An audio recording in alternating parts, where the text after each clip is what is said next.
along the way.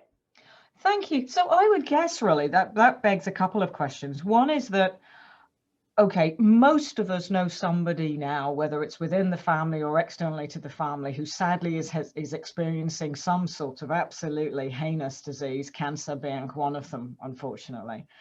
And so I think you could be forgiven for believing that actually illness is either possible, typical, or something you can't prevent.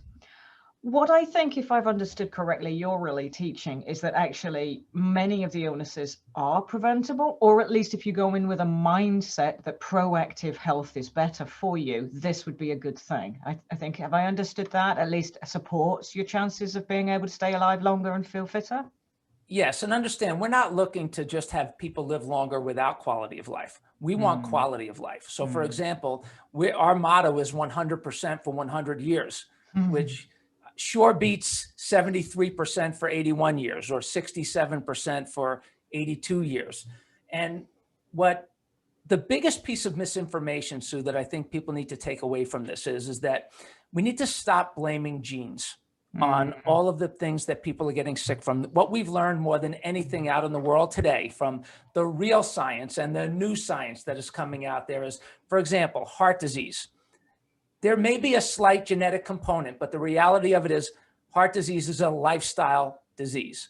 Cancer, in many cases, is a lifestyle disease. We are invaded, our bodies are invaded by environmental toxins that many of them have not been on the planet for more than a few decades. They're new, they've been made by the chemical companies and the pharmaceutical companies, and they are overwhelming our bodies. A lot of, like my dad had a heart attack at 49, and it caused him to change his life.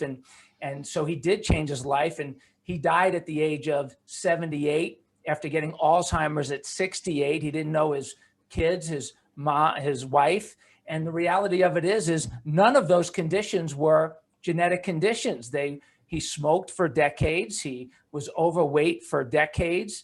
And finally, he changed his life. He took statin drugs, which have a very concerning component that can affect the brain in a negative way. Took him for decades. And so he was a victim of lifestyle. And here I am, I'm 58 years old. I'm on zero medication. My dad had a heart attack in 49. And so it's really not genetics, it's lifestyle. And we see so many people, Sue, when they have that realization, the level of responsibility, personal responsibility that so many people will take when they realize, you know what, I have a choice. I can change what I'm doing. My mom, as an example, my mom had all kinds of conditions and diseases and things like that. And she smoked for a long time. She was overweight for a long time. She was eating foods that were filled with all kinds of destructive chemicals. And then, you know, we all changed our life. We started eating healthier. We got fitter. We started getting adjusted chiropractically for lifestyle care, not just crisis care, keeping our spines balanced, our posture straight and strong and healthy, our nerves working properly.